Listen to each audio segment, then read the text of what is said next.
The average public anyways, I don't think probably understands what this means for like thousands and thousands of poker players, you know? This was my livelihood and it wasn't just a game, you know? Like, it seems like it's just a bad dream that I want to wake up from. There's just a lot of people in a panic. There's some people on the poker forums and stuff who had like 95% of their net worth like wrapped up in these online sites, and right now it's in limbo. Like, we're all hoping that we're gonna get our money back and we'd like to be optimistic, but really, we don't know, you know?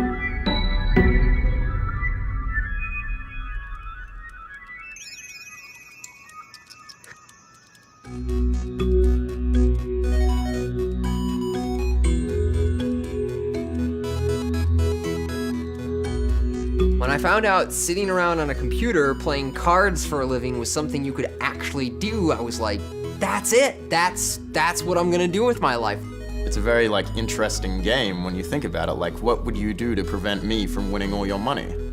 I never in a million years would have ever expected to grow up and be a professional online poker player. I would have said it was more likely that I would grow up to be an astronaut. I think poker teaches you to evaluate on the fly. It's always up in the air. You can't say for sure, it's ephemeral and you can't grasp it. You're almost outside yourself a bit in a good way when you're just making these complex decisions within the structure of this game. You're head to head with your opponent, and it's whose mental brain power is gonna outwit the other one. You're kind of trying to get into their head and read their mind. And the better you can do that, the better at it you're gonna be. You try and make the best decision you can and leave everything else up to fate or destiny or whatever you want to call it. And so every day has a little bit of mystery going into it. I play poker because I love poker, because I'm good at poker. I worked my way up through the bottom, and I'm really proud of where I have ended up. Poker's definitely given me the opportunity to live life outside of the conventional system. It's given me the opportunity to allow myself to be happy. Everything that I have in my life is the result of my first $75 deposit in an online poker site. Poker is not just a game, it's so wrapped up in every other aspect of my life that it's kind of become a part of my identity.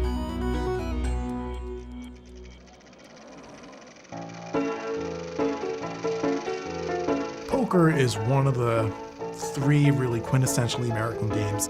It came over here probably in the 1810s as a French game poker, but really became Americanized and really came to define how Americans gamble.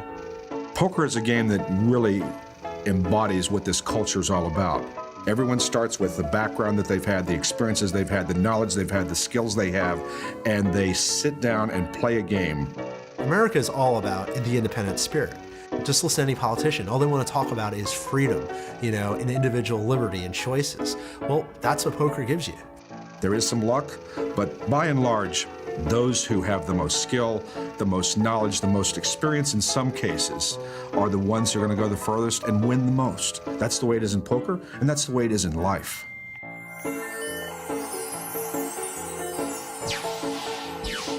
A lot of people thought that people wouldn't be willing to play poker online because players had no way of knowing whether there was collusion going on or whether any of it was real, and they said, well, why would people do that? The big question with a lot of online operators, and certainly those of its industry, were, would this thing last? Is this something that's going to be around 5-10 years from now? And if it's around, how big will it be? Certainly Chris Moneymaker in 2003 changes everything. Everybody's dream is to win the big tournament. It's just the pinnacle of poker, and there can only be one a year. Helmuth wins the championship. This is the tournament that everybody waits an entire year for. We did it, man! During the 1980s, the tournament actually had very flat numbers. It didn't grow. The 2003 World Series of Poker main event, that's the breaking point. The list of entrants, 839 players long, the most ever here at Binion's, and they have actually had to employ a downstairs poker room to hold the overflow. They had tables that were actually half inside Binion's and half outside on Fremont Street. There was just so many people there. And it was like, oh my, where did everyone come from? This huge increase of players was primarily a result of the explosion of online satellites. One more man I have to mention before we get underway at our featured table. His name is Chris Moneymaker. He won his way into this tournament by winning a $40 entry fee internet tournament. He was an amateur. He was an accountant by trade and played poker recreationally. Just a regular guy, an accountant for a restaurant chain, here with the big boys. That was the appeal for spectators at home, because we could relate to a guy like Chris Moneymaker. Chris Moneymaker knocks another big player out of the tournament. He's the guy that you work with. He's your next door neighbor. He's your cousin. He's your brother. Guys, the game's on. You ready to have some fun? You ready to have some fun?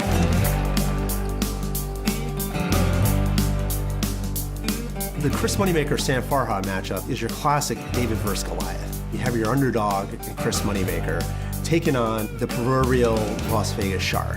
Sammy has the edge. He's a high-action, experienced player.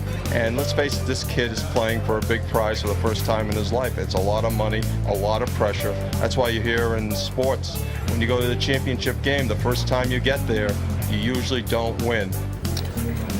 Guys, all in. Let's go. I call. Sam Farha goes all in, and Chris Moneymaker's going to call it. And with two pair, Chris Moneymaker, a statistical improbability to win this title at the outset, is now closing in on making it an incredible reality.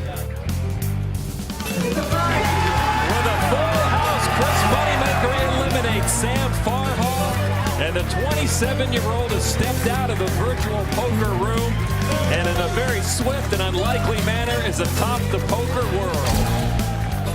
When people saw that, it became somewhat of an American dream, where, wow, the guy's name is Moneymaker, he just turned 40 bucks into $2.5 million, I want that to be me. Suddenly everybody in the country, whether they live close to a casino or not, said, hey, I didn't even know poker was available online. All of these elements came together to make the perfect storm, and online poker just exploded. That was the thing in the past. If you weren't from like Vegas, LA, Atlantic City, a couple other spots, you basically couldn't be a great poker player. And that's really the reason that online poker has done so much, because it made it possible for anyone, anywhere, to become potentially the greatest poker player in the world. That's the Moneymaker effect.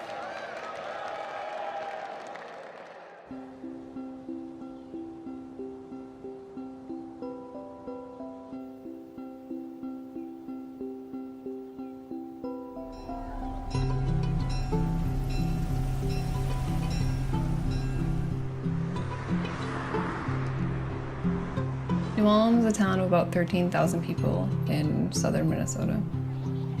It's a pretty traditional, conservative town. It is definitely not common to be a professional poker player in New Ulm. As far as I know, I'm the only one.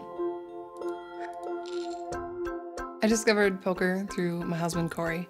Him and his buddies were always playing in college. And at first I didn't want to learn at all because I don't like learning new games. But eventually I joined in and I just kind of had a natural talent for the game and I just started winning all the time. She just got good at it.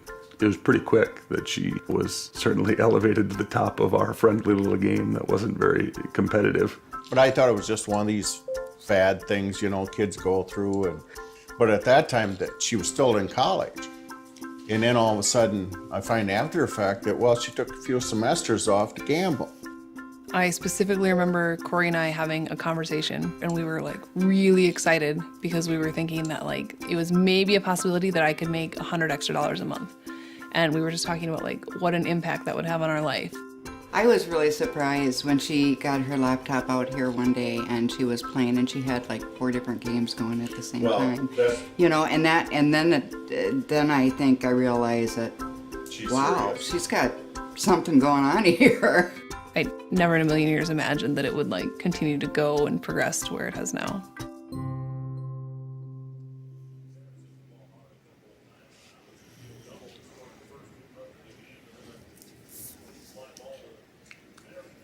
Look at this.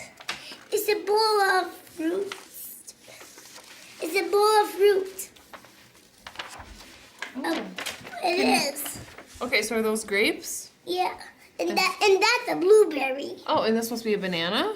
And that's an apple. What's the green thing? That's a spoon. Oh. Poker allows me freedom that other people just don't have through their jobs. I have friends who are tied down to like 9-to-5 jobs, and they have to miss events in their life that would be important to them because they have a job that requires them to be there. And poker allows me to be my own boss, really. I don't have to miss any of life's big events. I've thus far been very, very blessed, and I've been able to be there for all of them. And that's something that just holds a ton of value to me. You think that's apple The jello? freedom that poker allows me to have is just priceless. Nice catch, huh, Dad? Oh, you're gonna eat it.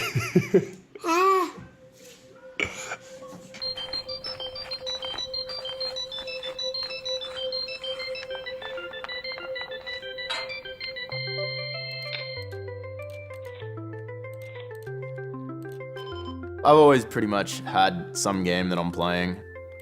Before I started playing poker, my main obsession was StarCraft. StarCraft is really, really fun. I'm from Australia, so I remember waking up at like 4 in the morning and play US players on dial-up, which was pretty frustrating because everyone had broadband. But I noticed in the StarCraft community there was kind of a lot of chatter about online poker, and a lot of the better players at StarCraft were kind of fooling around, or it seemed like they were fooling around with poker. Someone like Intilliman or like Elky. They were kind of playing the highest games on Pokerstars, which seemed ridiculous because they had kind of just jumped into this with a year of experience.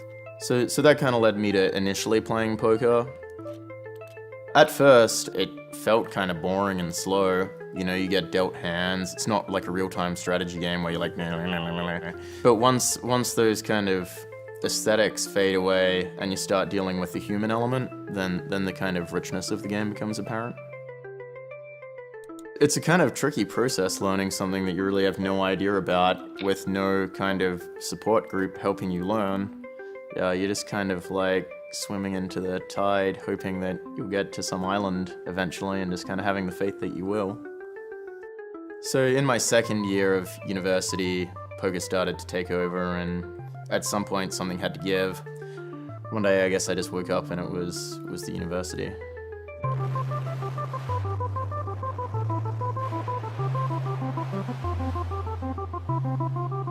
By the time I got to Germany, I remember distinctly sending my brother an email saying like, you know, I'm through taking this as kind of like a middle range thing, like I want to play the biggest games all day, every day, and for the next couple years, pretty much all my ambitions were related to success at poker, and everything else fell to the sidelines and became less important.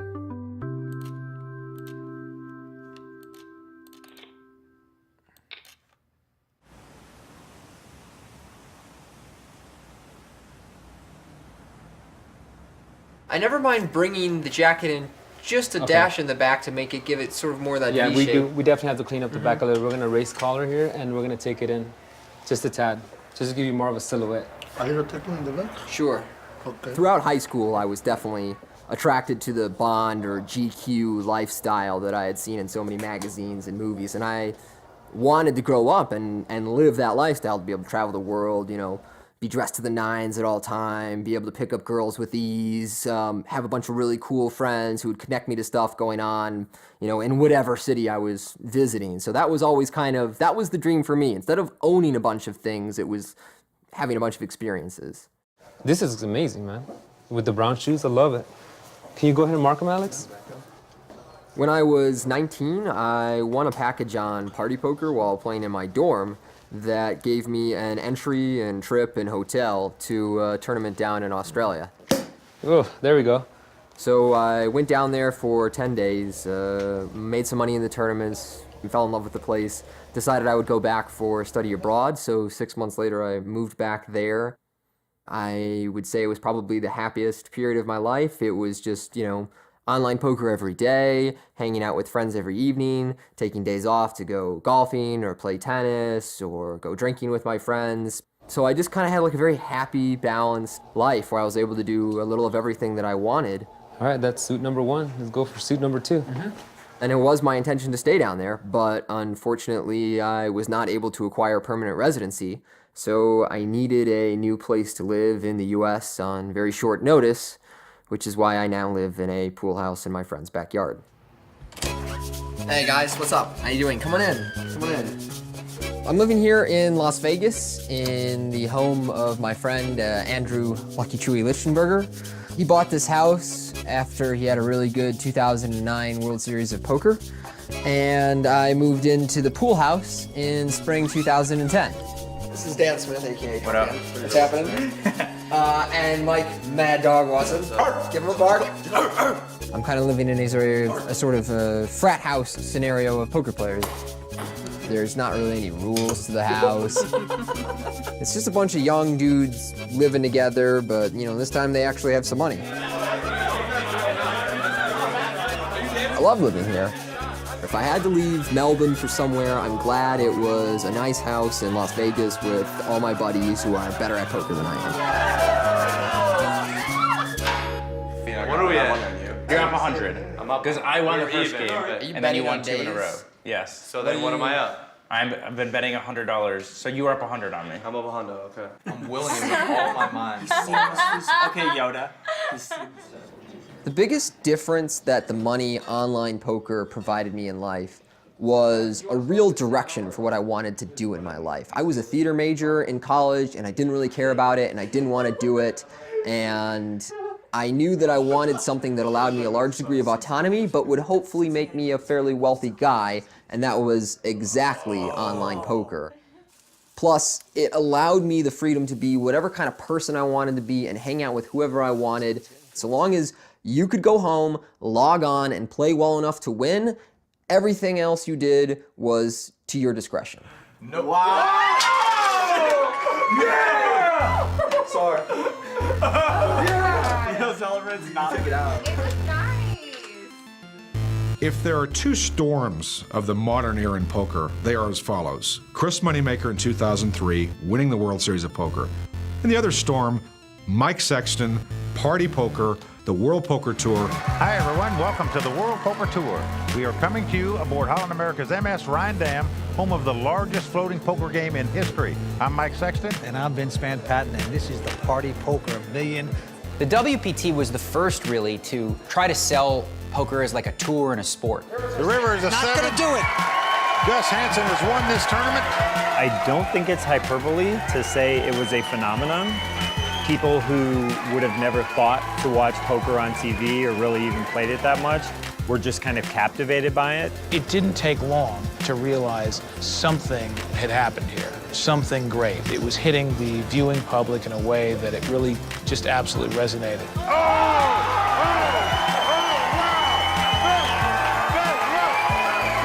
No one had ever seen anything like it.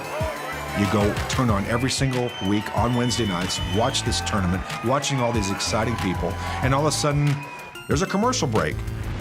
Hey, wait a minute, that's the host. That's Mike Sexton. He was telling us about the hand, and now he's like, what's that thing called? Party what? Party poker? What's that? Let me check that out. The Party Poker ads made sure that when people opened their first online poker account, it was going to be with Party Poker. So the site didn't just grow, it exploded. Within 30 days, we multiplied our business by 10. We never looked back, became the largest site in the world because of television.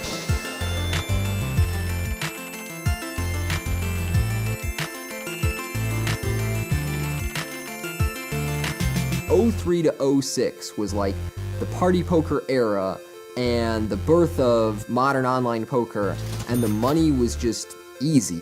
I do know that when I was making a lot of money at one point in time, I was looking up how to buy an island on eBay. I do know that was a real thing. I actually tried to figure out, there are islands for sale on eBay, or there were at the time. I mean, it was a gold mine for a while. There was just so many games running and just so many recreational players. Like, there was no reason for anybody to even, like, survey the competition. I was really bad back then, and I was making so much money because people were just clueless. There were so many games, you could play so many hands, and the games were just that easy. I don't know any point in history where young people with little to no education could learn something simple about a game and then just print money at it. It just basically provide a lot of people the opportunity for lifetime financial security at a very early age with minimal sacrifice.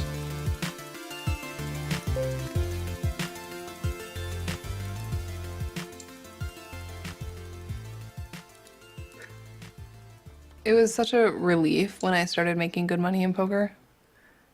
I remember when I first started making a lot of money and I was living on my own in college, I had the most well-stocked kitchen and pantry you would ever find in your entire life, because when I was growing up, getting groceries was like a huge treat, and having the cupboards full was something that happened at my friend's house. It didn't happen at my house. So that was like kind of a signal of like my financial success, was that I always just had a ton of food in the house. And going grocery shopping it's still really exciting to me. Well, we had a situation where both kids, we had both of them at that time, and we didn't have gas. They shut our gas off. So we're borrowing space heaters so we could get it warm enough for the kids in the house. So yeah, it was bad. It was stressful as a kid knowing that your parents are worried about money. I always felt like a sense of guilt if I needed something, because I felt like it was just going to be an added burden. It was definitely a way of growing up that I always knew I didn't want my kids to ever have to feel like that. Well, Danny's obviously been doing so well at poker that she's buying Lori a horse that she's always wanted. She's always wanted a horse all her life. She really set me up good, because we went to look at this horse, or actually I went to watch her ride, and one of the stable people asked me if I liked horses, and I said, oh yeah, I love horses. I'd have 20 of them if I could. And Danny said, well, how about just one, Mom? And that's how she told me she was buying me a horse. It was really sweet. It was really sweet. So it took me a while to figure out she wasn't pulling my leg. Because she's good at that. Is it okay? My mom's just kind of had some rough breaks in life. She's just kind of had some struggles that she's worked hard to get through. She's an amazing woman, and she deserves the best. So giving her a horse is just something that it would mean a lot to her, and it would mean a lot to me.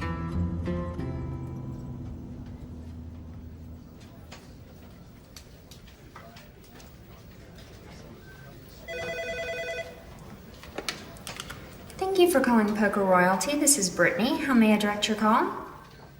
My name is Brian Balsbaugh, and I am the founder of a poker talent agency called Poker Royalty.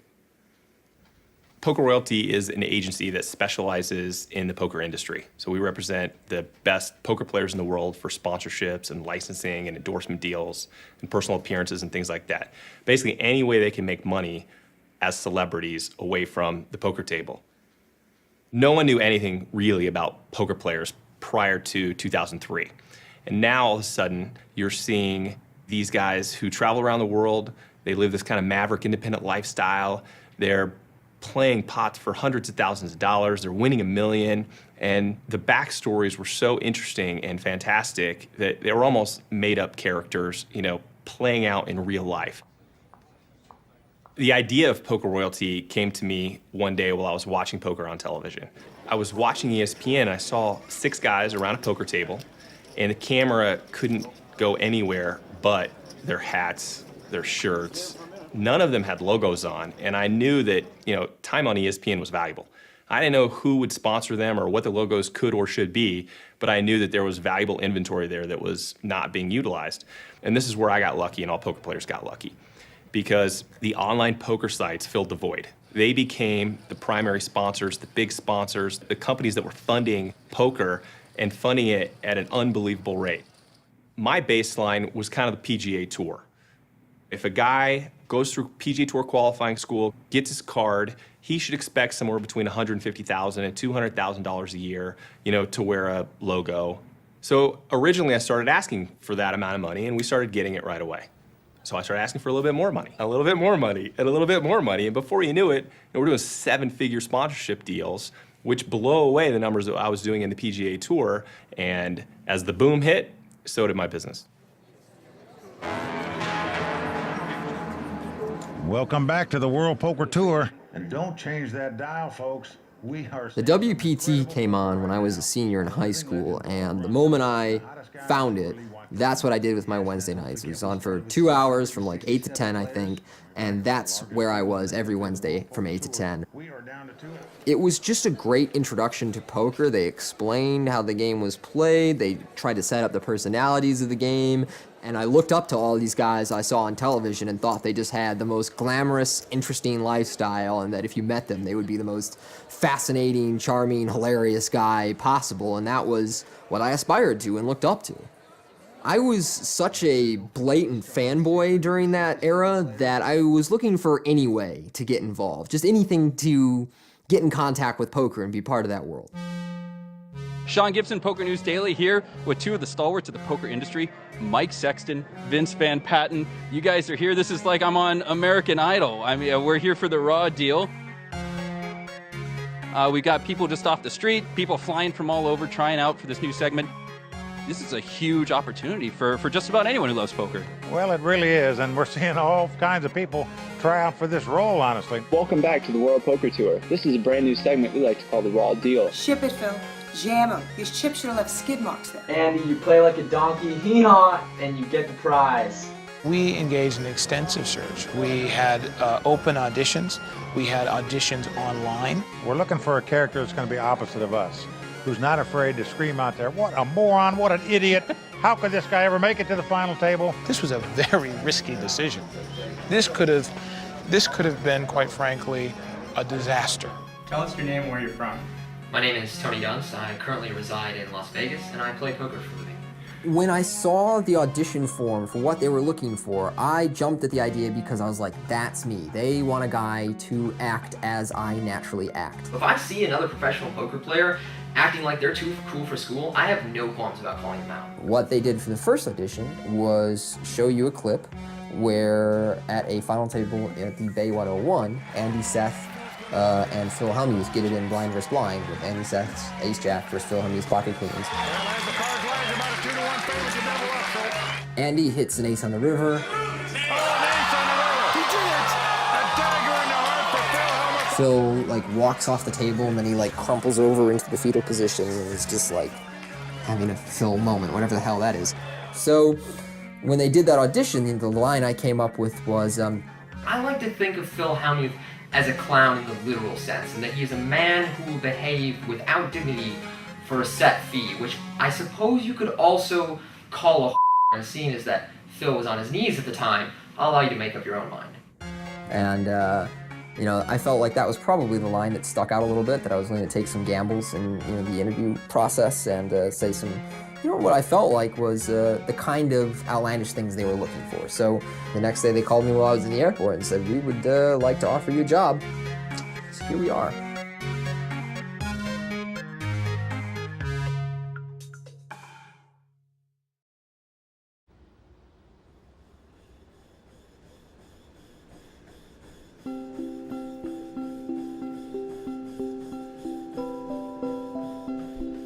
I would say my poker dream is to, someday obtain like a sponsorship.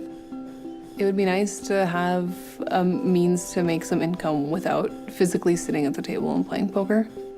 And I just think it'd be cool. It's just kind of like, it's the kid that grows up and wants to be in the NBA. It would be cool to have a team to identify with that. That's just something that I think it would just be a neat experience and something that I'd be really proud of. The best way to get sponsored really is to win a big tournament and get some media coverage that way. And this year I've decided to play more tournaments in the hopes of getting closer to that sponsorship goal. The idea that, Danny might be traveling around more and, attempting to get sponsorship and to be a personality in poker, I think is great. All right, I'm gonna be up in a second. The security that being sponsored would bring, I think is pretty valuable. Folks, it's tough to make these WPT final tables. Phil Ivey has done it 8 times, more than any other player in the world. I call. Oh boy! And he makes the call. And Phil Ivey has done it. It is over. Phil I think Full Tilt Poker would be the best site to be sponsored by. I feel kind of loyal because it's just where I've played most of my career. And I think it'd be cool to kind of be on the same team, be sponsored by the same site as, you know, Phil Ivey.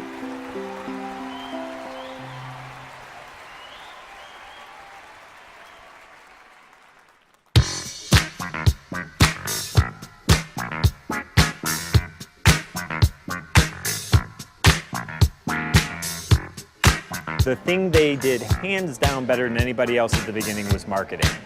Full Tilt's marketing campaign just looked Madison Avenue. This was play with the pros. We are the best. It was Team Full Tilt. These were the big guys.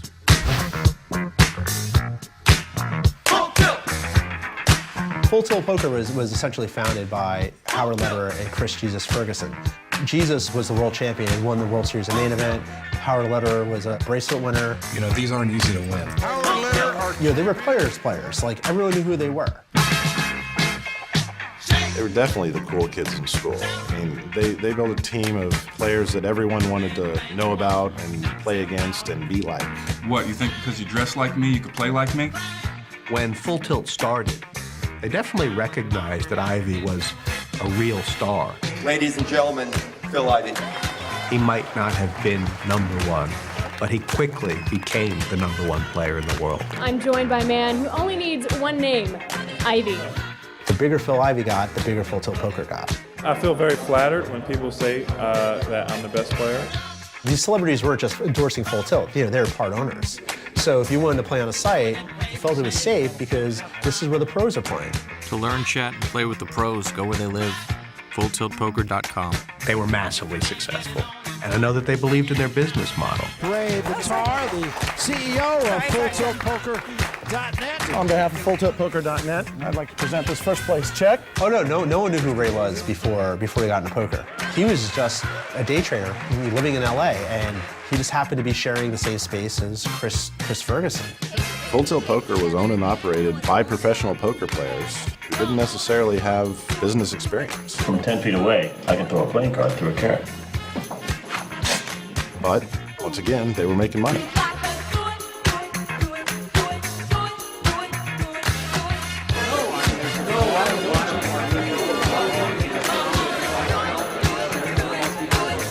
Very excited. Always thrilled when I can play poker.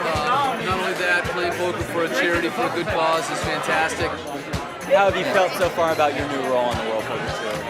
I feel great about it. It's quite a shock and everything. I mean, it all happened very, very quickly for me, and you know, I've barely been living in this country that long, and they offered me a job. So what's your strategy, given the structure of the field, the craziness? My intention is to get drunk and see where it takes me. Yeah. I'm Mike Sexton. On behalf of myself, Vince Van Patten, Kimberly Lansing, Tony Dunst, and the Royal Flush Girls, we want to welcome you to the most fun event on the World Poker Tour, the WPT Invitational. Hello, how you doing? Don, right? Tony, nice to meet you. Hey, Don. Hey, man. Good to see you again, too. It's pretty surreal to be attending this event, working for the WPT and mingling with some mainstream celebrities as well as these poker celebrities who, you know, maybe even months earlier had no idea who I was, and now I'm very much a part of the fabric of the poker community. There you go, man. Thank you. No sweat. It's just weird how it works out. So do you go to all the tournaments? No, not yet. They've only got me contracted for the West Coast stuff, Las Vegas, and the event in Indiana. Whether that is extended in the following years and they want me all over the States, over to Europe, things like that, yet to be seen. I guess it kind of depends on how the season goes for the WPT, what the reception is like for the segment, but I have no experience being a professional at anything. I've spent 8 years without a responsibility or obligation in the world. And, you know, as much as I appreciate all this and I love the fact that they actually gave me a shot at being a real person again, I have no idea what I'm doing.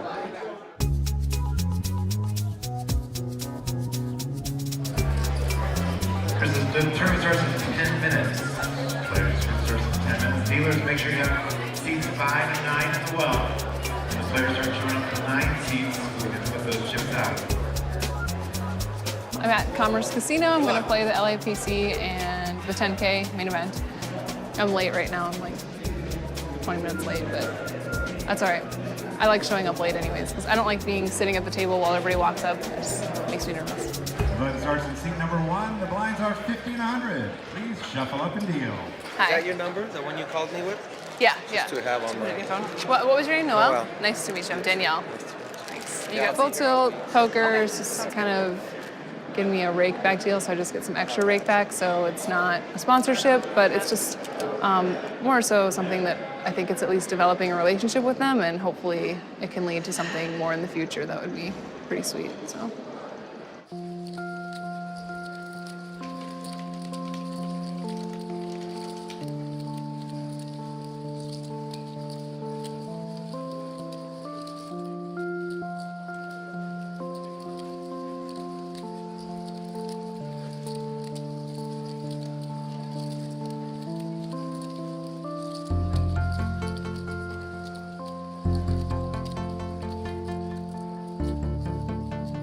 My whole poker career, I've pretty much always been in school. So I've never really fully given poker my attention. And I think I just want to know what I can do. Obtaining a sponsorship for me is more of like a confirmation of my achievements. It's somebody else like affirming that, yeah, I've proven myself as a poker player. And I think I like the idea of that.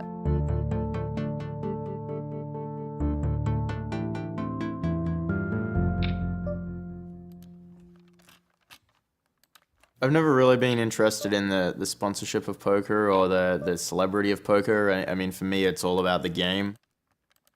A lot of people ask me, like, you know, oh, online poker, that's not real poker.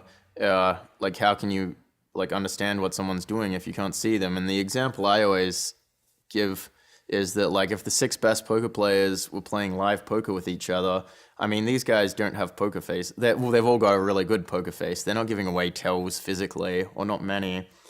So, I mean, if these guys were playing, would they just be flipping coins with each other? Of course not. They're playing some game. So, I mean, that's exactly what online poker is. It's just like 6 guys with really good poker faces playing poker together. It used to be that poker was something that people played in person, over the table. There was no record of what happened. You only got to play 20 or 30 hands an hour.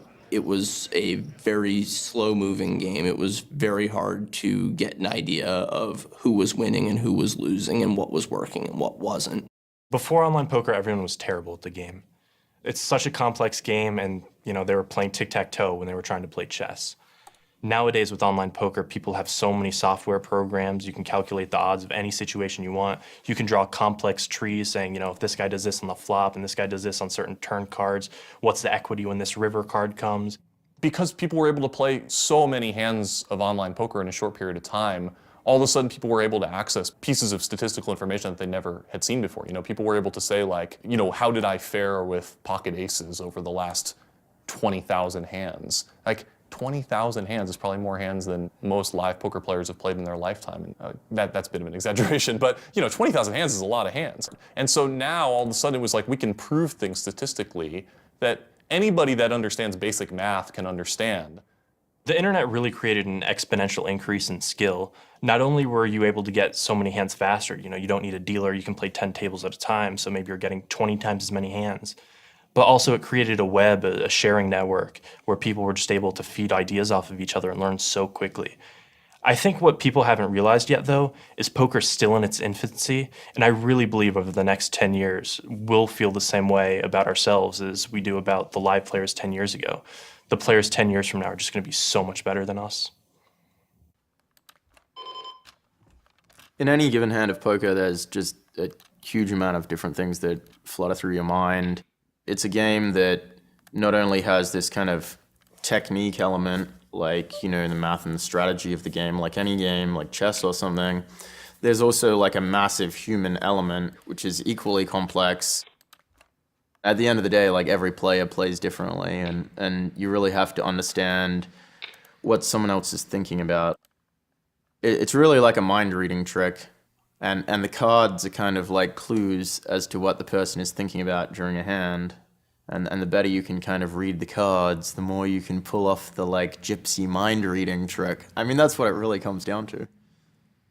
So I'm playing 40-80, no limit hold'em, heads up. I had $35,000 in front of me. Effective stacks are about 450 big blinds. I'm on the button with pocket tens. I raised tens on the button to 240. He pots it to 720. He was 3-betting something around 22%. Definitely the play right here is to call. The flop comes out ace, 10, 7, all clubs. When that 10 comes on the flop, it's just a monster flop for you. There's about $1,400 in the pot, and he bets $800. It's on the smaller side. And this board texture, it's a little bit suspicious. Because of that, I decided to call. Turns the 8 of spades. Now my opponent checks. I take that as a sign of him giving up. Could mean he's giving up, could mean he's trapping us. Pot's about 3,000, I bet about 2,600. And he check raises me to 10,800. You can have a weak ace, you can have any pair between King, tens and King, aces. Jack, Queen, Jack with 1 club. I have 10 cards that could give me a full house. 23% of the time we're going to also improve do to a hand that he some outs basically and implied can't. So I call. And the river comes a king. River's the king of spades. And he shoves for basically pot. Jams. It's an absurdly big bet. He knows that he's only representing very strong King high hands. flush, queen high flush. Or a bluff. The math says to call here. If I'm not calling 30%, He bet $800 40%. Most people for just won't put that 1,400. much money in the It's pot. not a super strong hand. So I'd probably make the call with pocket tens.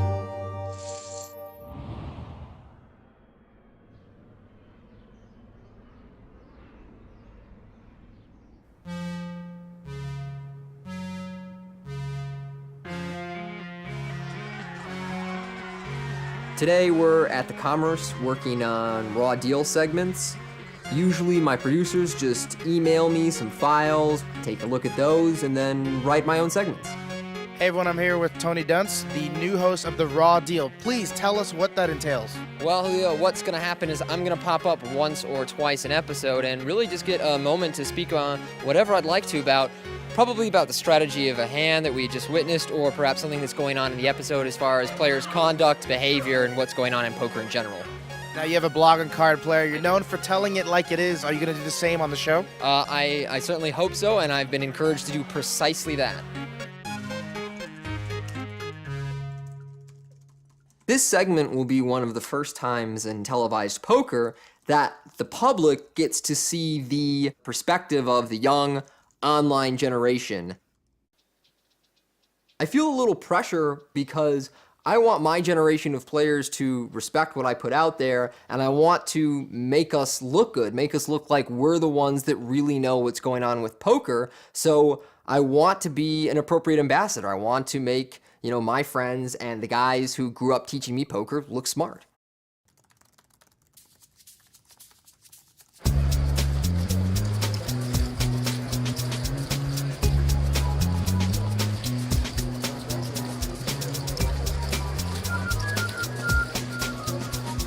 Right now, I'm just getting a lot of really good cards. I think my table thinks that I'm really crazy aggressive, and actually I've just had legitimately good hands. So if I could just keep picking up pocket kings, that'd be nice. I think I'm right now at about 110, 115K. Danielle Anderson here on day 3 of the LAPC. We're at 126 players now. Right. You're one of them. Yes. Extremely, short stack right I now. was extremely short stack. I just doubled Doubled up. So yeah. And you said you Little got better. lucky. Tell us about that. Well, I was real short, and it was pretty much the first semi-decent hand I'd had that somebody hadn't opened the pot. So I had Jack 10, and I shoved, got snap called by somebody I thought for sure he had a big hand. But he had pocket 8, so we were racing. I was pretty happy with that. And I hit a 10 on the river, so nice little double up for me. Yeah, so what Gives do you me got a little now? bit of breathing room. At about 89K or something like that. good. So, yeah, Good. a little bit of room. The last time we spoke, it was at Borgata. That was Yeah. the first time. It wasn't Yeah. too long ago, back in September. And you really felt like a newbie. And well, you were. Yeah. And now it's so different. I mean, you know everyone, and it's just. Yeah. How does it feel? It's fun. I feel like I'm, it's like a nice transition into the tournament world. It's nice to recognize people and see familiar faces. And I've kind of made some friends, so even when I'm traveling alone, I have people to talk to and hang out with. Well, continue the good luck. Thanks. And you're okay now. Yeah, I got a little more breathing room than I had, so Good. I'm feeling pretty good. Good. Chip in a chair, right? Exactly. Or 89,000. Yeah, whatever. Thank you. Thanks much. It's good seeing you. You too.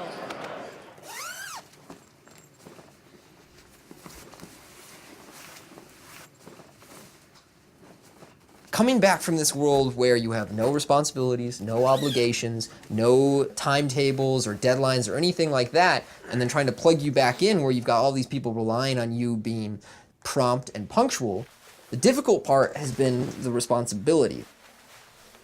I fucked up an interview yesterday where I missed it. My flight was delayed. I forgot to message my correspondent at the WPT and inform him of this. Then the people who were doing the interview tried to call me while I was just about to take off, and it was a disaster, and I felt like a total asshole. It turned out that I had gone 6 days without emailing my correspondent at the WPT. I had no idea. I feel like a dick about it, but I just had no idea that 6 days had passed. They just seemed to click away. I don't want to be a bad employee, and I don't have this attitude like, I don't have to do this shit, I don't want to do these things. I want to do them, but I'm definitely concerned that 6 years of habit are going to be very hard to break, and I'm going to continue making those kind of mistakes, even though I do not intend to.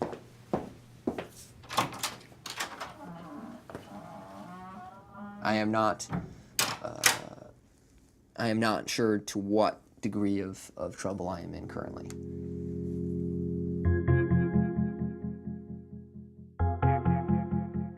My position is tenuous and temporary, and if they decide that I'm not what they're looking for, or the segments didn't turn out that well, or I'm a hassle to deal with, they can just cut me.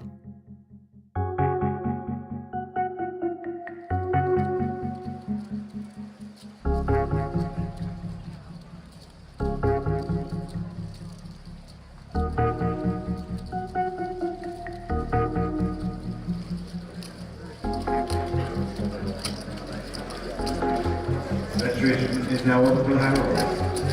Registration open for the high roll. And now, 25,100. Oh. Fuck my life.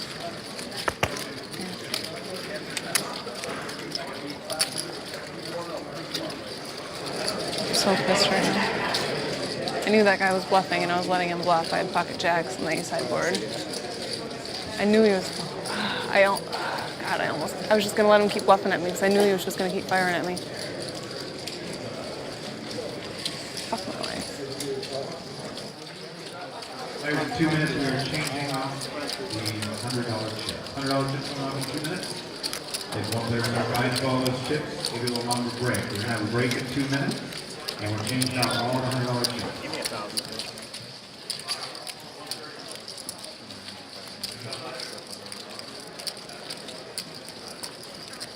You gotta do better than the last one.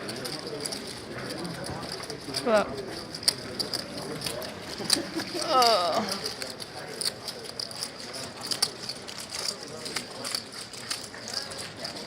It's a rough flop. Thank you guys.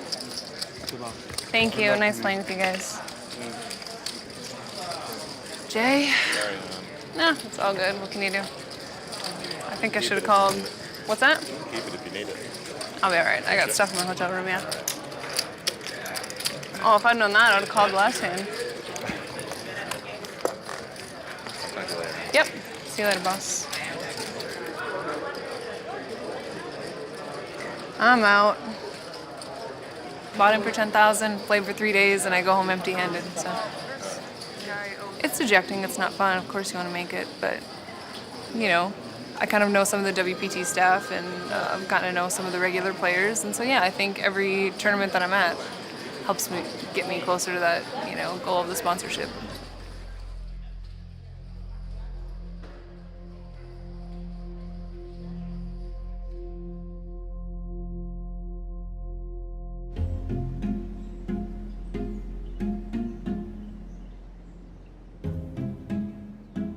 Most of the people in Washington, D.C. don't have any interest in gambling whatsoever. Gambling is a state issue, not a federal issue. That's why you can have Utah and Nevada share a border and completely different laws on gambling. But the operators are in other countries. So it was unclear whether internet poker was really legal or illegal, and even if it was illegal, who could do anything about it? The Department of Justice hated internet poker, but they did not have the weapons they need to close it down. You've got to have a defendant who is physically present in the United States, and you need a good statute that makes an activity illegal. They didn't have the statute. The best they could use was the Wire Act, which is a statute passed in 1961 designed to go after telegraph wires for horse races. It's kind of like using stone tools to do brain surgery. It might work, but it's extremely messy. So they want a bill passed that will clearly state that the Wire Act covers internet poker. And year after year, Republicans in the House of Representatives keep introducing bills to try to make internet gambling expressly illegal. This is a scourge on our society. And they would pass one house and not another, or they'd pass out of committees but not pass the House. What we had in 2006 was the majority leader of the U.S. Senate is Bill Frist, Republican from Tennessee. He's the one who pushed through the only bill that ever passed, the Unlawful Internet Gambling Enforcement Act. And how this happened is really an incredible story, and really an affront to democracy. How y'all doing? Say hello.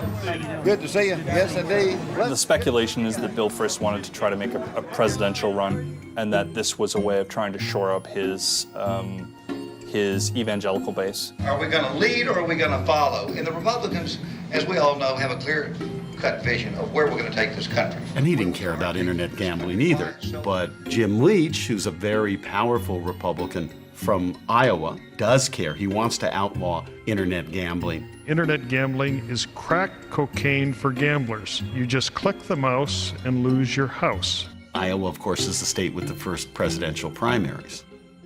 So Bill Frist figures, well, a good way to win over Jim Leach and establish his bona fide credentials with the extreme right wing is to outlaw internet gambling. As it is now, this industry threatens to undermine the quality of life of millions of Americans by bringing an addictive behavior right into our living rooms. But they couldn't get enough votes for Congress to pass a bill that would pass both houses. Nobody cared about the issue. Bill Frist saw an opportunity by attaching it to a must-pass piece of legislation, the Safe Port Act. No one in their right mind was going to vote against the Ports Act, which is essentially a national security policy. The Safe Port Act had passed both the House of Representatives and the Senate. They go to conference committee at like 1 o'clock in the morning on Saturday. It was at that point that at the behest of Senator Frist, the language for the UIGEA was then inserted into the conference report.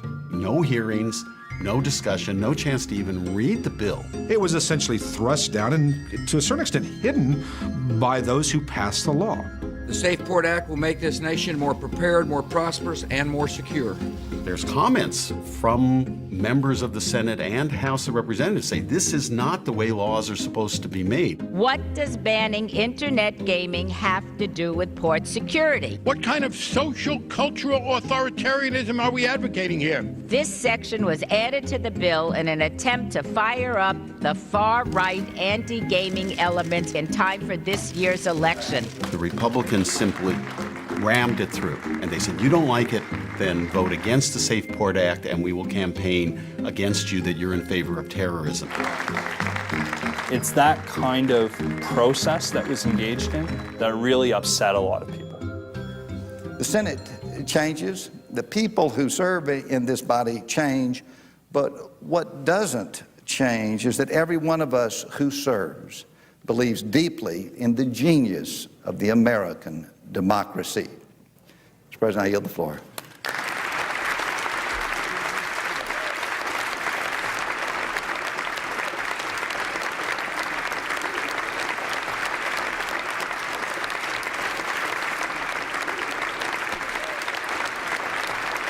UIGEA does only two things.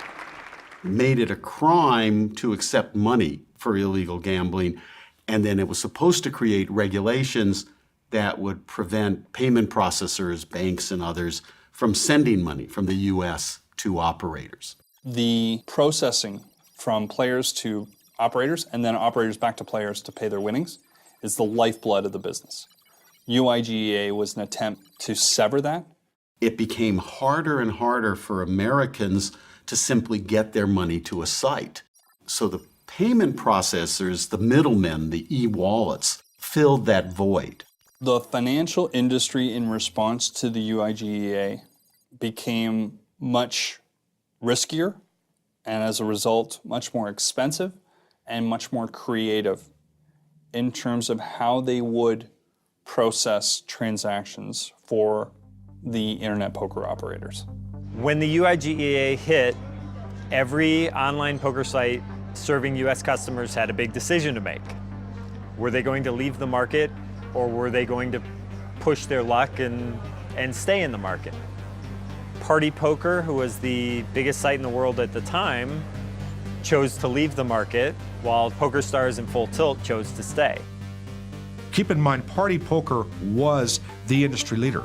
The world's largest online poker site essentially says, we are leaving the United States market. That's a remarkable thing. Party Poker was a publicly traded company. They have to answer to shareholders. They have commerce regulations they have to follow.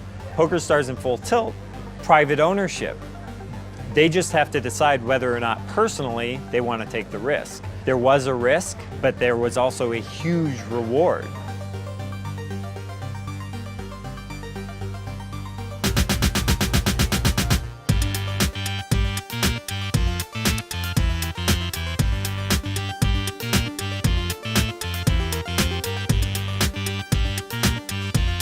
Once Party Poker left the market, it became a wide open race between Pokerstars and Full Tilt. Every year that passed after the UIGEA, they got a little more bold. I'm all in. Pokerstars and Full Tilt aggressively went after television shows. Full Tilt created Poker After Dark, Pokerstars had The Big Game, and the two were constantly battling for online poker supremacy. These are the top two teams, and it's inevitable that one wants to up the other. We're very proud today to announce Tom Dwan as the newest member of Team Full Tilt. They paid me $11 billion. And I was like, holding out for $12 billion, but all I got was $11. There was definitely like discussion, what's the better site? But I think that in a sense helped both, kind of like the Coke-Pepsi situation where they became the two that elevated each other. The parade doesn't stop. The players continue to play. The money keeps rolling in. And whatever Party Poker was making in 2004 and 5, it's tripled, doubled, quadrupled, whatever. By 2011, Pokerstars is by far the world's largest poker room, operating in hundreds of different countries all over the world. Pokerstars aggressively went after the international market. Spill mot Mats på världens största pokersida, pokerstars.com. So they're branching out all over the world, whereas Full Tilt decided, hey, we're just going to focus on the American market. It's a king! The success of Pokerstars after their global marketing showed that online poker could be bigger than anyone expected. We thought it was big with Party Poker, and Pokerstars took it to a new level. We are the world champion right here.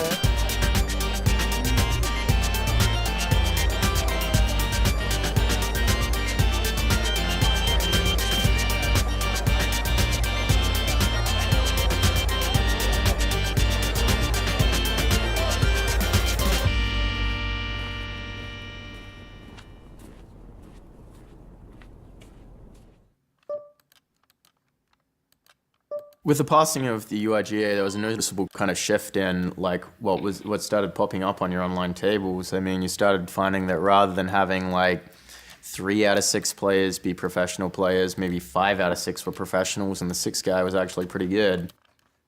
I guess it became more defined how good you could actually be. Like, it wasn't just like good, average, bad. It was like good, better. Really, really good. You know, it got a bit more specific as to how good really good players were. For a while online, there was definitely this online culture of people kind of testing their mettle against each other that almost came to the like point of hilariousness where everyone would play anyone at any moment. Like, oh, I've made a fair bit of money playing poker. Let's see how good I actually am at it, even if it costs me a bit of money to find out.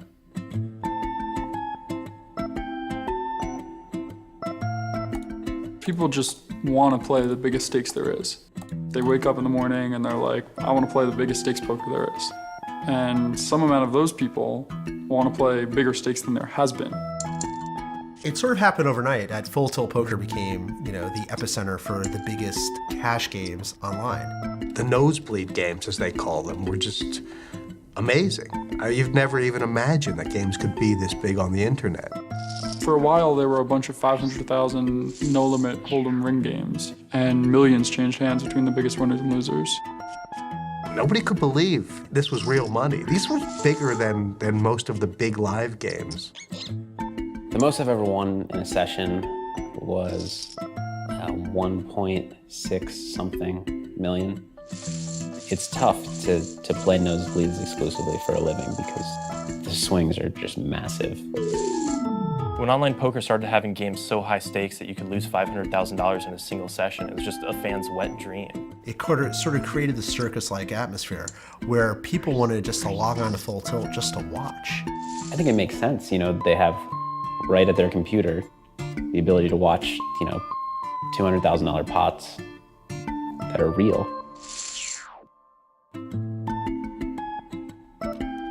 I've played my fair share of nosebleed stakes. I guess the highest I've really played a lot of mileage at is 100, 200.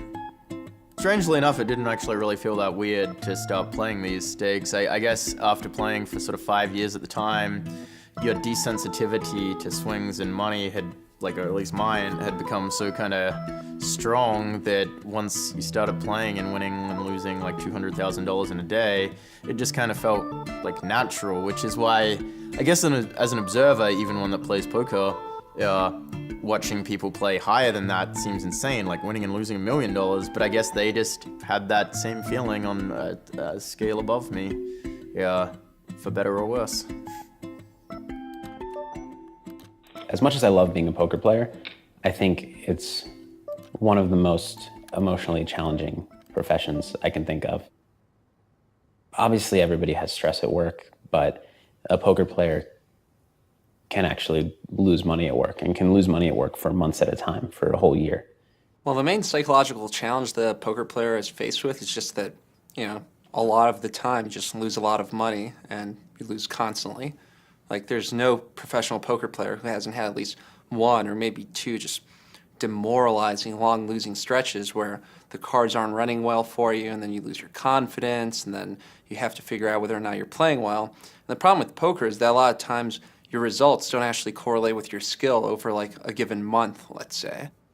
So you can be playing really, really well and losing money, and it's not as if you're playing really well because there's so much uncertainty, When you go through a downswing as a poker player, the difficult part is not the money you lost.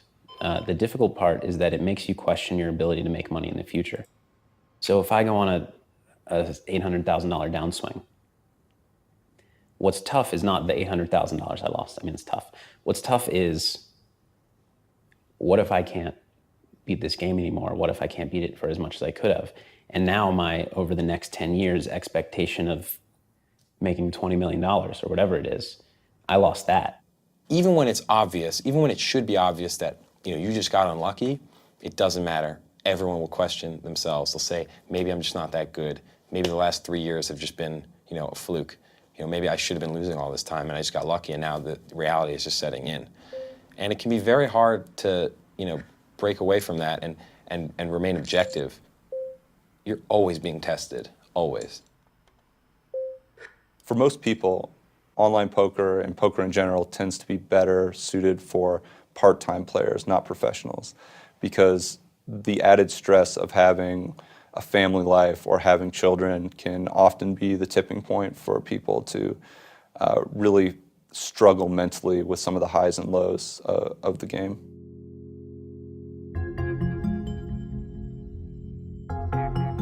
Right before UIGEA, I was on a really big downswing in poker, and I was kind of at like an all-time low. I hated playing. I hated every single time I sat down at that computer to put in a session, there was a possibility that things were just gonna go terrible and that I was gonna end up feeling like I wanted to curl up into a ball and die. At that point, my thought was that it wasn't worth all the emotion that was going on. It was like poker almost controlled who she was kind of at that time. If it was a good day in poker, it was a good day at our house. If it was a bad day at poker, it was a bad day at our house. I would say at that point I was like bordering on depression, just with every single losing session, every single loss, every single bad beat, every single downswing. It stuck with me, and I couldn't go about my daily activities without it like hanging over my head and just bringing me down. I was heavy into gambling. I can give you a story. After work one day, and I didn't make much money back then. Neither one of us did really.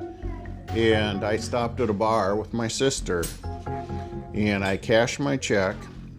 I'd spent all that in pull tabs, and then turned around and borrowed my sister's check. So both checks are just about gone. But the people there knew me well enough, they let me buy the box out. And I lost about $100. Well, I felt like I just won, because at least I had enough to pay my sister back and still have come home to Lori with money. Otherwise, 2 paychecks would have been gone. Seeing what he went through with his problem gambling definitely made me more aware of my own habits with poker. I kind of worried a little bit about like, maybe I genetically have that in me and I just haven't, given it the opportunity to escape, kind of. So when she said she was going to professional gambling, it scared the hell out of me. Because I know what we could have had in life and we didn't get in life because of me.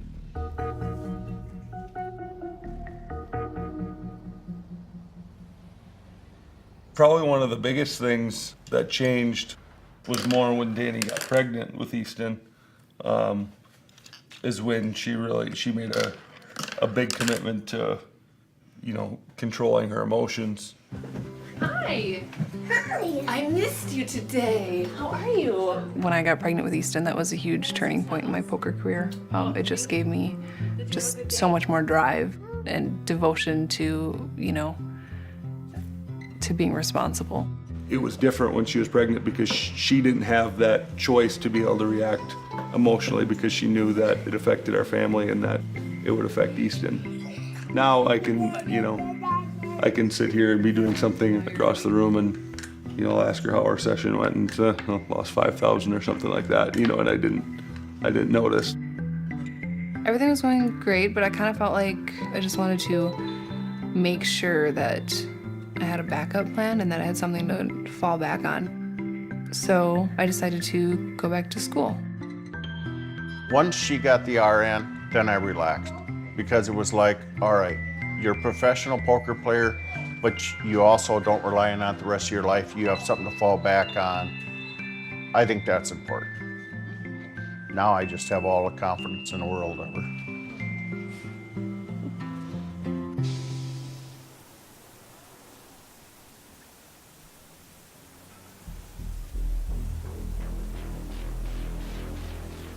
All right, Jeremy, you can either hang out and watch the tournament, or you can pay me back. Well, when can you pay me back if I lend you? Let's hang out and watch. What's that? Okay, that's fine. That's fine. We are gonna watch the premiere of the Raw Deal on the World Poker Tour, and just kind of hang out, play a little blind man's bluff poker, and I don't know, just relax, enjoy. What are you doing? This is a handicap. This is not fair. I got a dog's ass in my face. Yeah, I think my friends will tell me if they think it sucks. Well, the crowd all is this good? I can bet. Hands down, it's no limit. It's no limit. Very bad. I wouldn't say that I'm nervous, but I am excited to see how it turns out, because it took a couple of goes to get this right. And yeah, I'm just curious how it will turn out and what people's reactions will be. That's cool. Yeah. I got the ace out though. I was like, that was in a crappy spot. I was like, you got too many chips on you. You just gotta keep them honest. This season on the WPT, we have a new feature which brings you fewer than 5. Commentary from one of the brightest young minds in the game in a segment we call the this may Raw be it. Deal.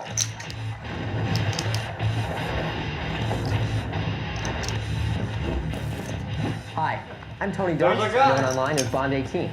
Let's take a closer look at that last hand. There's a Look at that handsome gentleman. on Caradad, simply because he has the balls to try and bluff Phil Ivey. However, the river bluff is a clear mistake, and here's why. First is the sign price at nearly 4-1 to make a call with anything in his range that has showdown value. Second, I think John is failing to think about... Poker has not just provided a few things to my life, it has given me my life. One day I was on my couch watching this show, and these people who back then I all thought were superstars of poker and amazing at the game and, you know, personalities I would never have a chance to meet. And now I'm the guy who crafts petty insults at them. And it's so absurd.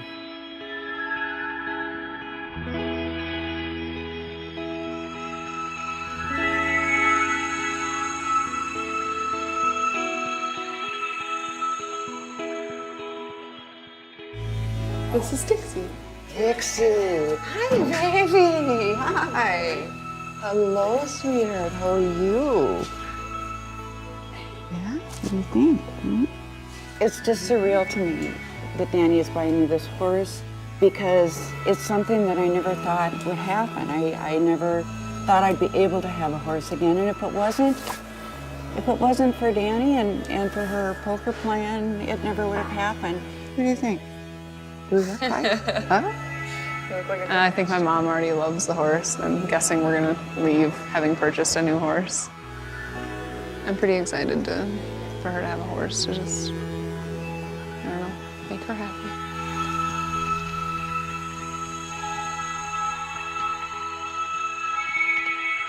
I play poker because I love poker, because I'm good at poker. I worked my way up through like the bottom, and I'm really proud of where I have ended up. When I found out sitting around on a computer playing cards for a living was something you could actually do, I was like, that's it. That's what I'm gonna do with my life. Poker's definitely given me the opportunity to live life outside of the conventional system. It's given me the opportunity to allow myself to be happy. Poker is not just a game, it's so wrapped up in every other aspect of my life that it's kind of become a part of my identity.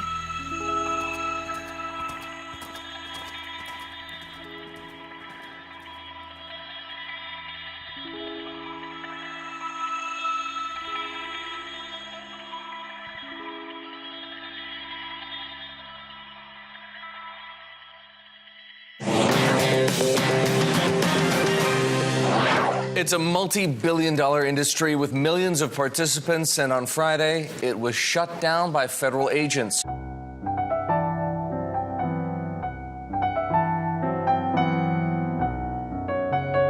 The FBI seized the domain names of Pokerstars, Full Tilt Poker, and Absolute Poker, and prosecutors charged 11 people with fraud, money laundering, and illegal gambling.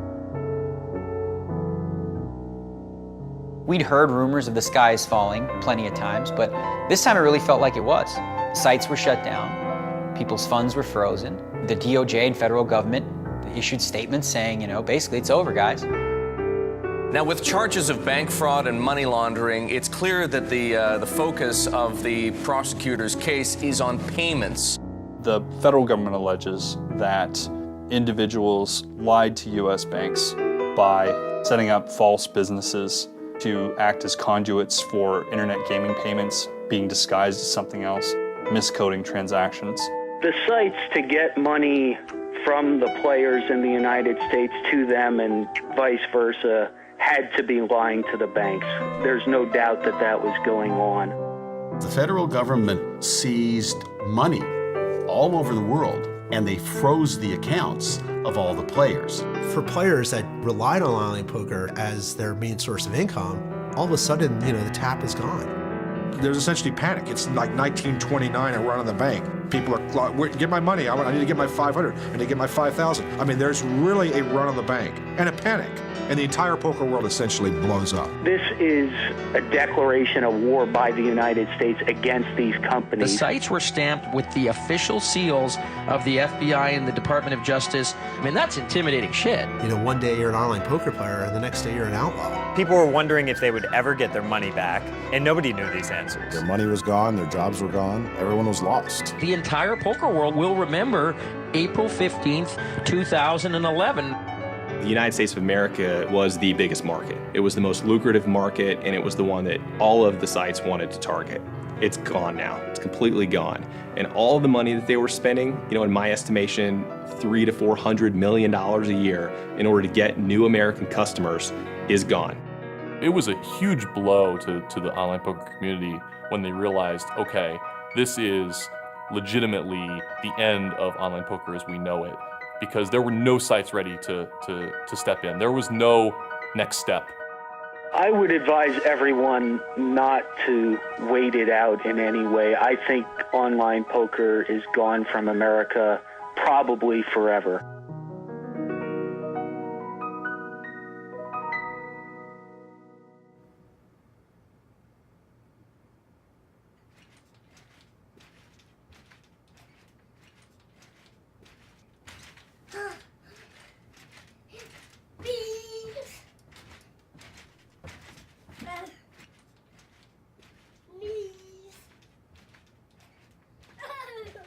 At first, I was just kind of like, oh, people might be overreacting a little bit, you know? And then as I read more and as I realized that they were like arresting these people and some very like reputable people in the poker world were saying that, you know, this is like the apocalypse of poker. Like this is it. Like as of right now, I don't have a job and I have, you know, a decent amount of my personal assets are online right now, and I don't know what the state is of that. I don't know if I'll get that back or not. So I just kind of panicked, and I called my mom and was kind of trying to tell her what was going on, and I just started bawling, and then I kind of sat here and just all day was kind of glued to the computer reading updates, and I cried like a little girl. The average public anyways, I don't think probably understands what this means for like thousands and thousands of poker players, you know? There's some people on the poker forums and stuff who had like 95% of their net worth like wrapped up in these online sites. And right now it's in limbo. Like we're all hoping that we're gonna get our money back and we'd like to be optimistic, but really we don't know, you know? I think like the hardest part of this is that like my goals are like gone. Like I'm not gonna get the chance to even like, I don't even get the chance to accomplish my goals, you know? Because a lot of my life goals were just tied up in poker. And poker is what I was best at, you know? It's like, I derive like a lot of my like pride and a lot of my,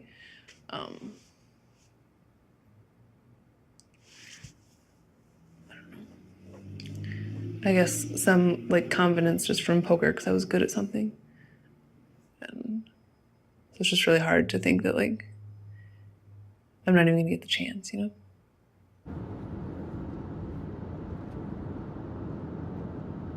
You are my sunshine, my only sunshine. You make me happy, the skies are great. You never know, mommy, how much I love you.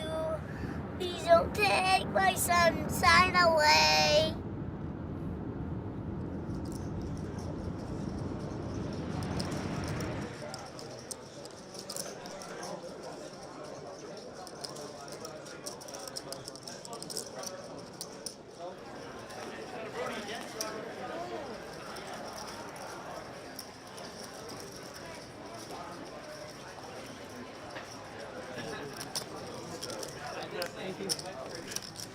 I would describe the mood in the poker community post-Black Friday as a combination of panic, outrage, and befuddlement. You've got a bunch of people who probably anticipated that they were going to have an income for a long time. Not only did they have their funds frozen, but anything they were planning on doing with like future money yet to be generated, that's all gone.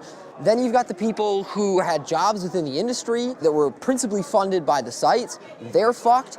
You've got people in my position who thought they had money, but now aren't really sure if they have money and might get taxed on money that's essentially been made imaginary to them, but is not imaginary to the IRS.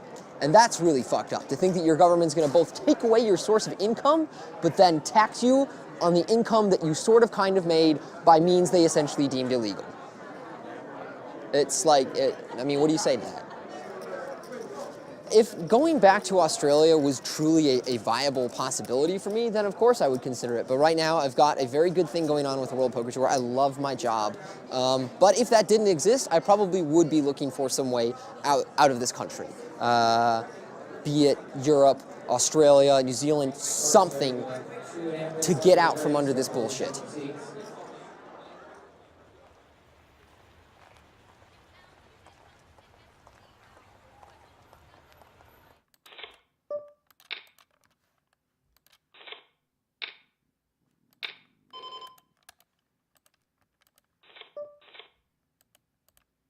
As a Canadian living in Montreal, Black Friday didn't originally have like a large impact on my day-to-day life.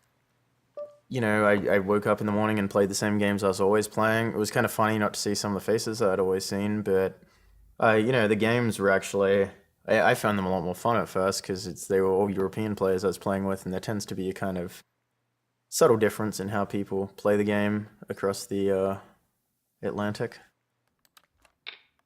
It's a little confusing to me that the country that has the hit song, "You Gotta Know When to Hold 'Em, Know When to Fold 'Em," would ban online poker. Like, it's just a very American game, and it ties in positively, I think, with a lot of the things that Americans consider, like a lot of the ideology that Americans consider important, like the idea that anyone has a shot given that they work hard and they have the aptitude to get where they want to go, that life is a meritocracy.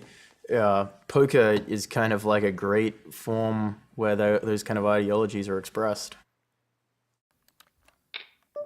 I think a lot of people had basically written off their money. There's just this real kind of misanthropic kind of poker mindset towards it, where people just didn't think they were getting paid back, and there's a lot of talk of, you know, the sky is falling and such.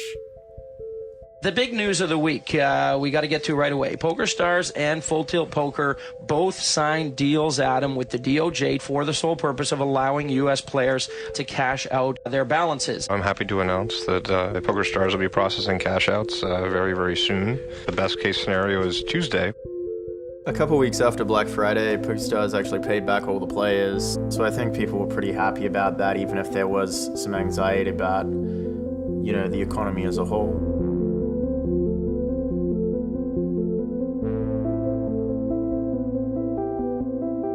There's definitely a sort of trend of anxiety running through the poker community right now about what Full Tilt's planning to do.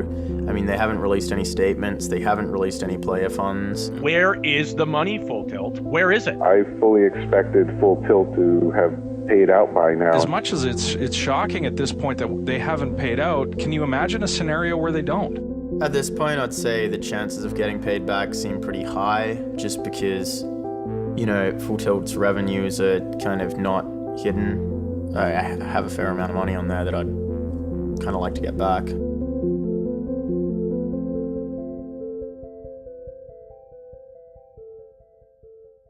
After Black Friday happened, I felt like people weren't actually getting the story, and I felt like there was a lot of important stuff that was happening. You know, hundreds of millions of dollars were at stake, and people's livelihoods were at stake, and nobody knew what was going on. So I started an independent poker news site to do that right, and it turned out to be a real trip, a lot different than I expected. Really all anyone cared about for the 9 or so months that Subject Poker existed was Full Tilt, and that's really all we cared about too. Everything else was just tangential. I joked about being a spy constantly. Like, we were talking to a lot of anonymous sources, and, you know, we were looking through corporate documents that we weren't supposed to have, and we were getting all this insider information, we were breaking all these stories, and it just got really, really intense. Because Full Tilt had $300 million of players' money locked up, and that's a really big deal. And it was just sort of perpetually sinking in how big of a deal that was.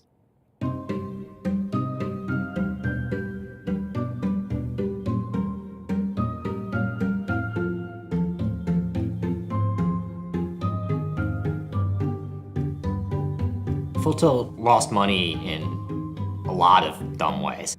There was the $128 million shortfall, which was quite remarkable. And the DOJ did in fact seize about $159 million from the company. But by far the largest way that money flowed out of Full Tilt was by distributions.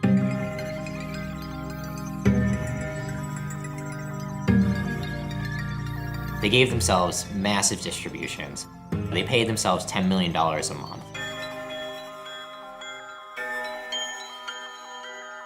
Maybe At the peak of their profitability, which was probably all the way back in 2007, they were making that much. But they were a losing company in 2010, early 2011, and they were still paying themselves $10 million a month.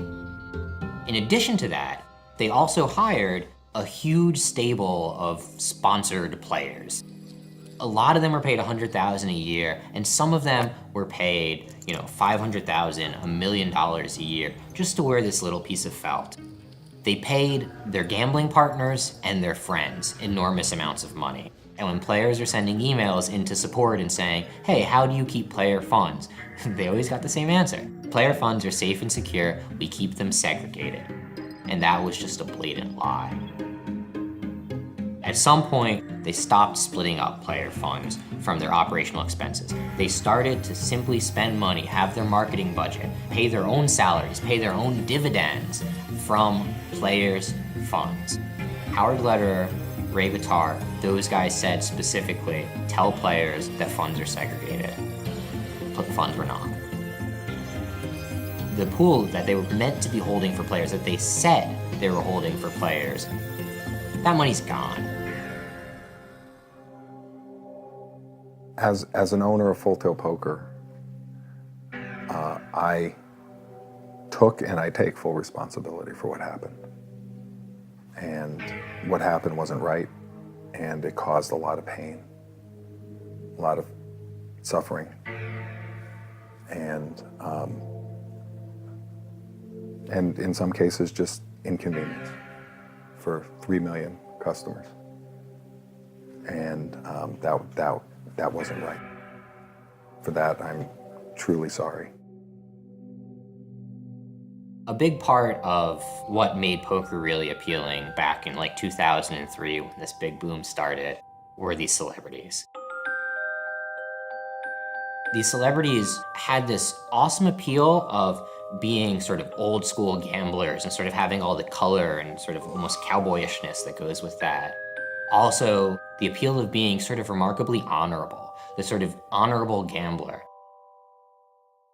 Even though it's sort of obvious in hindsight, here are these guys who had these pasts that were sort of very shady coming in and holding hundreds of millions of dollars for us. From an outside perspective, that sounds like a really sketchy situation, but when you're actually in it, when we were actually in it, we were really fooled.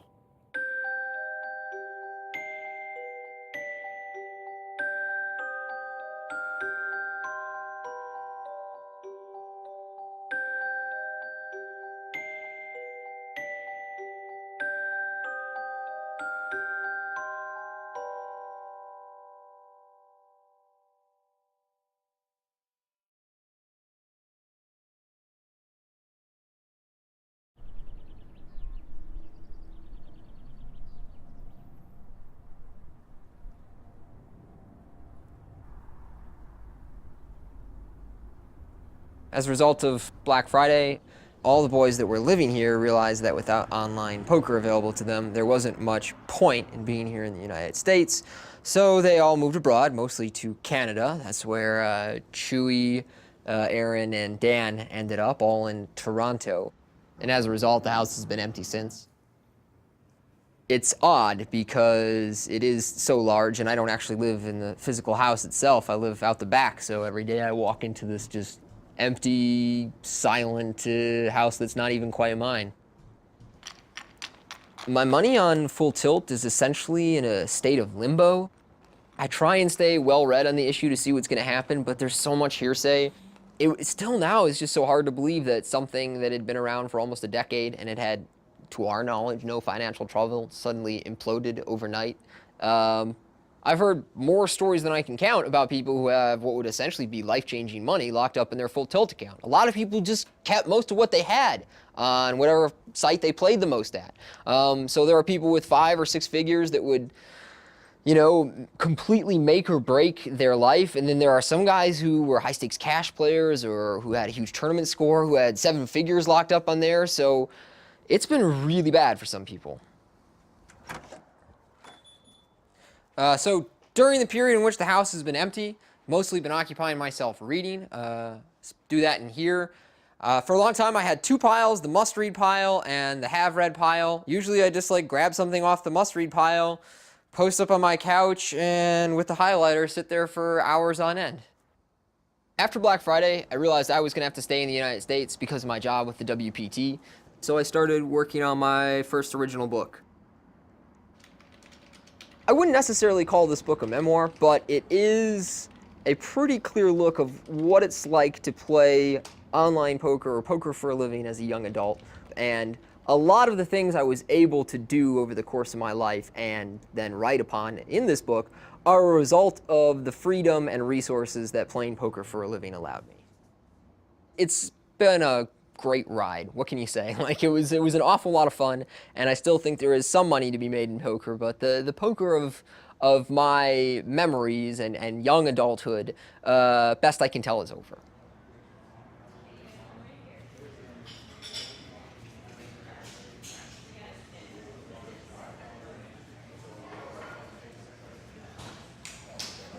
Here we go, guys. Let me grab you some more iced tea here. Anything else I can get for you right away? Okay, enjoy. Since Black Friday, I started working at Rounders, which is like a bar and grill restaurant.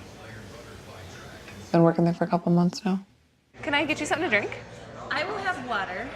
What would you like? Do you want... Full Tilt Poker hasn't released any money to U.S. players. And unfortunately, I had about 95% of my funds in Full Tilt. I don't know that I have it in me to start from ground zero again. It's just such a grind and it's so hard, and I just don't know that I have it in me to do that anymore. You guys need a little bit? Or for so long, a lot of our life plans and goals were wrapped up in that, and it's really hard to just, in the blink of an eye, change everything and alter your path. Now that it's settled in a little bit since Black Friday, I think the biggest thing that hurts is just the dream is kind of gone, and the progress of what she was working towards and really, really good at. It's not that she failed at it, somebody just took it away and said, it's done. That's hard for me, as the husband, to sit there and I don't have an answer, I can't, there's nothing I can do to make it better. So that's probably what hurts the most.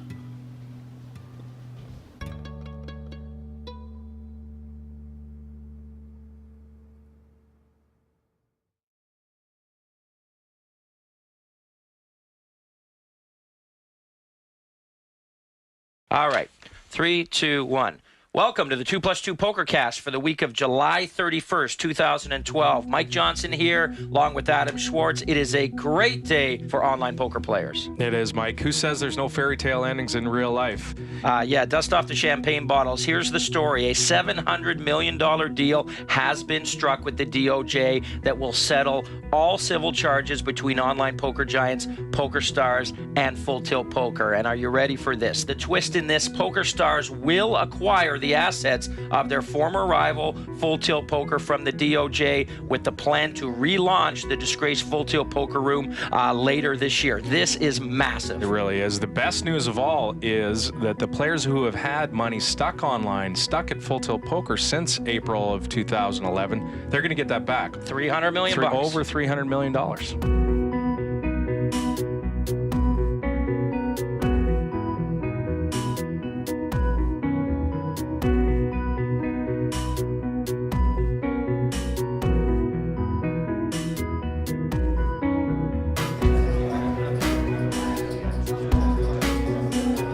The Raw deal was well received in Season 9. They brought me back for Season 10, and now we're at the point of negotiating for the future. I'm surprised, but I actually like having a job, and it doesn't require me to do anything that's unnatural. For the most part, I show up and I meet people and I talk about poker and I wear a suit and smile, and it's not, terribly hard, so what's not to like?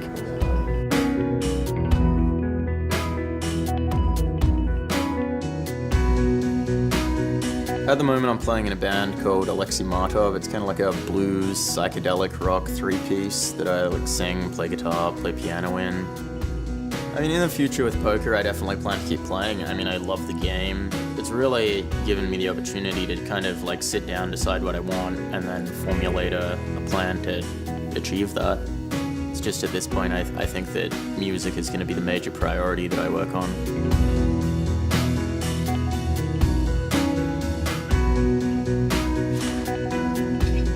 Since Black Friday, I've been traveling back and forth to LA. I go to the Commerce Casino to play live poker.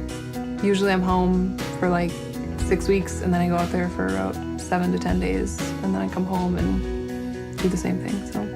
All right, I'll be home soon, but okay? Okay, Mom. Okay, I love you. One more hug. I really realized how much poker means to me and how much I do love playing poker, and I now know that playing poker for a living is something that I definitely want to continue doing for as long as I can.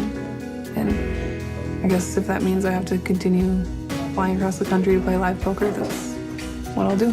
Bye, buddy. Bye, Mommy.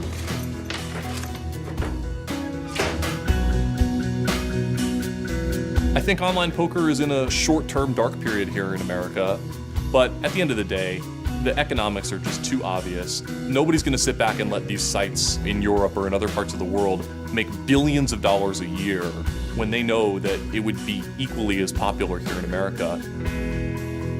Will online poker eventually become legalized? Will it be regulated? Will this create an impetus to change and to quit ignoring this action as though it doesn't exist? It does exist. It will always exist. Gambling and poker playing will always be part of society and our culture. Poker has a future. Online poker has a future. Does it have anything to do with what came before? Probably not. It's going to look different, and it always does. 20 years ago, nobody ever would have thought you'd have people playing poker online, period. So I think it's going to be very surprising the way it develops. I mean, the game's going to be big, the game's going to grow, but what it looks like, who's playing it, who's winning, who's losing, all that's a mystery, which is what poker is. It's a mystery. You pick up your cards, you bet your chips, and you don't really know what's going to happen until the final card is dealt. The final card hasn't been dealt. In fact, we haven't even seen the flop yet.